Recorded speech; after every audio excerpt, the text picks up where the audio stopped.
আসসালামু আলাইকুম ওয়া রাহমাতুল্লাহি ওয়া বারাকাতুহু। সম্মানিত অডিয়েন্স এবং শিক্ষার্থী বন্ধুরা, সবাইকে জানাচ্ছি ড্রিম প্যারাডাইস টিচিং হোমের পক্ষ থেকে আন্তরিক অভিনন্দন ও শুভেচ্ছা। সবাই কেমন আছো? আশা করছি সবাই ভালো আছে। আজকে আমি তোমাদের সাথে আলোচনা করব তোমাদের গণিত বইয়ের অনুসরণী 11 অর্থাৎ বীজগাণিতিক অনুপাত ও সমানুপাতের 11.2 এর তৃতীয় অংশ। তোমাদের বইয়ের 24 নম্বর সৃজনশীল এই প্রশ্নটি। এর আগে উক্ত অনুসরণীর উপর আমি আরো 2টা ক্লাস নিয়েছি। আজকে আমি তোমাদের সাথে তাই সৃজনশীল প্রশ্নটি নিয়ে আলোচনা করব। তোমাদের সুবিধার্থে আমি উক্ত ক্লাসগুলোর লিংক আমার ডেসক্রিপশন বক্সে দিয়ে রাখলাম, যাদের প্রয়োজন হবে তোমরা সেখান থেকে দেখে নিতে পারবে। এর বাইরেও উক্ত অধ্যায়ের উপর বিভিন্ন বোর্ডে এসেছে, 2023, 24, 25 সালে এসেছে সেরকম কিছু অঙ্ক আমি তোমাদের সুবিধার্থে ডেসক্রিপশন বক্সে লিংক দিয়ে রাখলাম, যাদের প্রয়োজন হবে তোমরা সেখান থেকে দেখে আসতে পারো। 24 নম্বর লেখা আছে, একদিন কোন ক্লাসে অনুপস্থিত ও উপস্থিত শিক্ষার্থীর অনুপাত হলো 1:4, অর্থাৎ অনুপস্থিত হলো 1 আর উপস্থিত হলো 4, একজন আর 4 জন নয়, 1:4। ক নাম্বার, অনুপস্থিত শিক্ষার্থীদের মোট শিক্ষার্থীর শতকরায় প্রকাশ করো। তাহলে মনে করি অনুপস্থিত শিক্ষার্থীর সংখ্যা হলো 1 মানে x, 1x, অর্থাৎ x লিখলে হয়, এবং উপস্থিত শিক্ষার্থী হলো 4x, যেখানে x মানে হলো যে অনুপাতের সাধারণ রাশি। x এর একটা মান হতে পারে, সেটা 1 হতে পারে, 2 হতে পারে, সেটা আমি ক্যালকুলেশন করে পরবর্তীতে বের করতে পারবো।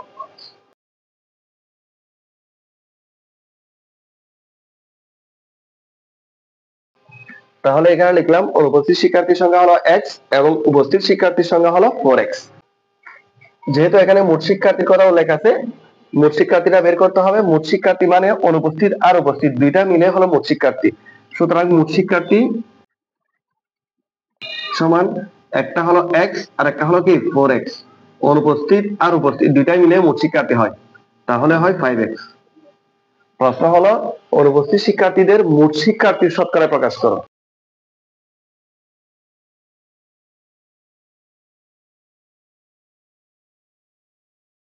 অনুপস্থিত শিক্ষার্থী মোট শিক্ষার্থীর, তাহলে অনুপস্থিত শিক্ষার্থী কত আছে? একজন, আর মোট শিক্ষার্থী আছে 5x, সেজন্য 5x টা নিচে বসবে, যেহেতু মোট শিক্ষার্থী পরে আছে। শতকরা যেহেতু প্রকাশ করতে বলছে, আমাকে 100 দ্বারা গুণ করতে হবে। কেমন? x দিয়ে x কে কাটাকাটি করলাম, আর 5 দিয়ে যদি 100 কে ভাগ করো তাহলে হয় 20,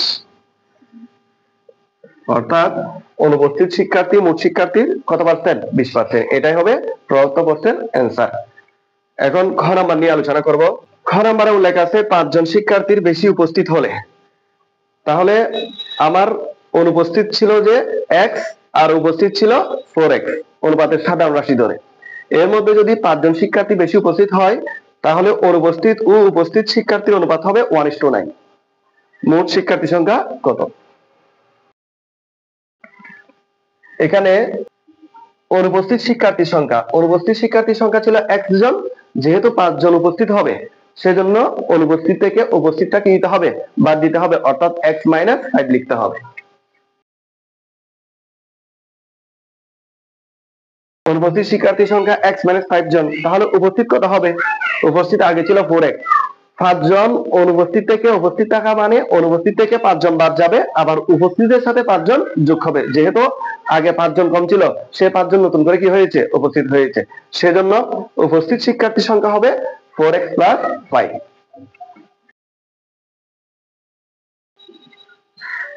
উপস্থিত শিক্ষার্থীর সংখ্যা 4x + 5।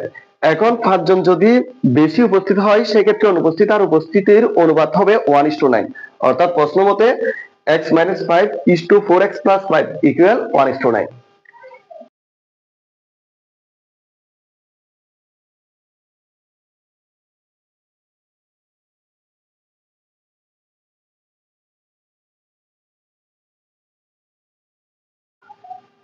বা x - 5 উপরে থাকবে, আগে যেটা থাকে অনুপাতের সেটা উপরে থাকে, 4x + 5 নিচে থাকবে। ঠিক একইভাবে 1 টা থাকবে উপরে, 9 থাকবে নিচে। আর গুণ করো, 9 এর সাথে x গুণ করলে 9x, মাইনাস 9 এর সাথে 5 গুণ করলে 5 9 45 ইকুয়াল 1 দিয়ে 4x + 5 কে গুণ করতে হবে, 4x + 5, বা 9x আছে মাইনাস 4x ইকুয়াল 5 যোগ 45, যেহেতু মাইনাস ছিল বিপরীত পাশে গেলে প্লাস হবে। 9x থেকে যদি 4x বাদ যায় 5x হয় ইকুয়াল 5 আর 45 যোগ করলে 50। ঠিক আছে, উভয় পক্ষকে আমরা 5 দ্বারা ভাগ করে দিব, সুতরাং x ইকুয়াল টু 10। অর্থাৎ অনুপাতের সাধারণ রাশি যেটা ছিল সেটার মান হলো এখানে খ নাম্বারের ক্ষেত্রে x এর মান হলো কত, 10 জন। ঠিক আছে, তাহলে আমার প্রশ্নটা হলো মোট শিক্ষার্থী সংখ্যা কত। আমরা তো জানি ক হতে পেয়েছি মোট শিক্ষার্থী সংখ্যা ছিল 5x, অর্থাৎ অনুপস্থিত আর উপস্থিত উভয় মিলে হলো মোট শিক্ষার্থী। তাহলে মোট শিক্ষার্থী ছিল খ নাম্বার হতে প্রাপ্ত 5x, সেখানে আমি x এর মান বসাবো। সুতরাং মোট শিক্ষার্থী সংখ্যা 5x ইকুয়াল 5 ইন্টু x এর মান কত পেয়েছি 10, 10টা বসালাম, 5 10 50, অর্থাৎ 5 এর সাথে 10 যখন গুণ করব 50 জন হবে। তাহলে মোট শিক্ষার্থী সংখ্যা হলো কত জন, 50 জন। এটাই হলো প্রদত্ত প্রশ্নের সমাধান। এখন গ নাম্বার, লেখা আছে মোট শিক্ষার্থীদের মধ্যে ছাত্র সংখ্যা হবে ছাত্রী সংখ্যার দ্বিগুণ অপেক্ষা 10 জন কম, ছাত্র ও ছাত্রী সংখ্যার অনুপাত কত। ক হতে প্রাপ্ত মোট শিক্ষার্থী সংখ্যা 50 জন।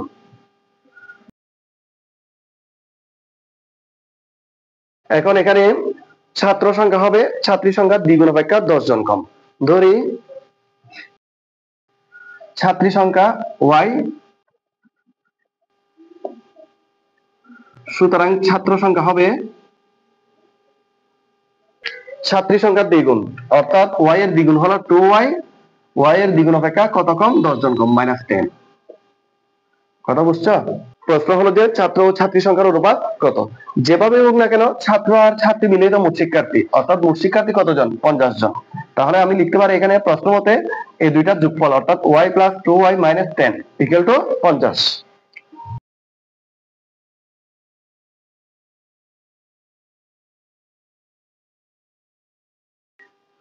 বা y 2y যোগ করতে হবে 3y = 50, -10 হলে এদিকে +10 হয়ে যাবে। ঠিক আছে, বা 3y = 50 আর 10 যোগ করলে 60 জন, সুতরাং y = হলো 20 জন। y অর্থাৎ 3 দ্বারা ভাগ করেছি, y হলো 20 জন। তো y কে ছিল, y ছিল ছাত্রী, অর্থাৎ ছাত্রী সংখ্যা হলো 20 জন। এখন এর মধ্য থেকে আমি ছাত্র সংখ্যা বের করতে পারবো। ছাত্র সংখ্যা দুভাবে বের করা যায়, মোট শিক্ষার্থী থেকে যদি ছাত্রী বাদ দিই তাহলে বাকিগুলো তো ছাত্র। ঠিক আছে, সুতরাং ছাত্র সংখ্যা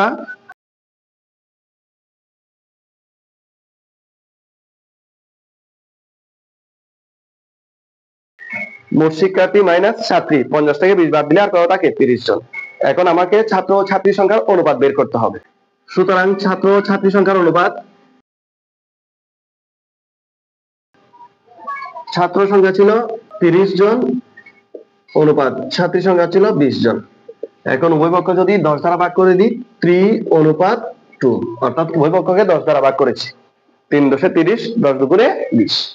তাহলে এটাই হলো প্রদত্ত প্রশ্নের সমাধান। উত্তর লিখে দিবে ছাত্র ও ছাত্রী সংখ্যার অনুপাত 3:2। আশা করছি আজকের ক্লাসটা বুঝতে পেরেছো। এরপরও ক্লাসে যদি কোনো প্রকার লেকিংস থাকে বা সিস্টেমকে আরো উন্নত করা যায়, তোমাদের সবার পরামর্শ আশা করছি। ভালো থাকবে, সুস্থ থাকবে, আল্লাহ হাফেজ।